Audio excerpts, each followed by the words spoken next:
জ্বালানি সংকট যেদিন থেকে শুরু হয়েছে সেদিন থেকেই যারা আমদানি নির্ভর জ্বালানি ভিত্তিক দেশ তারা সকলেই কিন্তু আন্তর্জাতিক সংকটের সঙ্গে তাল মিলিয়ে মিলিয়ে দাম বাড়িয়ে চলছে।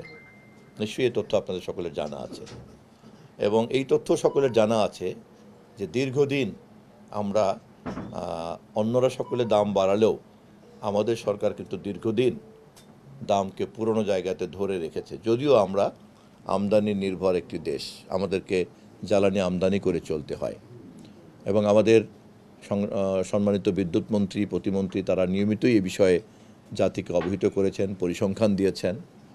কিন্তু এটা তো সত্য, আমদানি করেই যদি চলতে হয় তাহলে তো আমাকে আমার আমদানি ক্ষমতার উপরে ভর করেই চলতে হবে। তো অর্থ মন্ত্রণালয় এবং বিদ্যুৎ মন্ত্রণালয় ইতিমধ্যেই যুদ্ধ পরিস্থিতি মোকাবেলা করার জন্য ওয়াহিদুদ্দিন মাহমুদ সাহেবের নেতৃত্বে একটা পরামর্শ কমিটি করেছে। যেই পরামর্শ কমিটির পরামর্শে সরকার চলছে, এবং ওয়াহিদুদ্দিন মাহমুদ সাহেব দেশের একজন বিশিষ্ট অর্থনীতিবিদ, তার পরামর্শ অনুযায়ী সরকার চলছে, এবং তার পরামর্শ অনুযায়ী দীর্ঘদিন দাম বাড়ায় নাই, আবার সংকট এখনও কিন্তু কাটে নাই, আবার আমাদেরকে আমদানি করেই চলতে হবে। এই সব বিষয়টা মাথায় রেখেই সরকারকে পরিচালনা করতে হয়।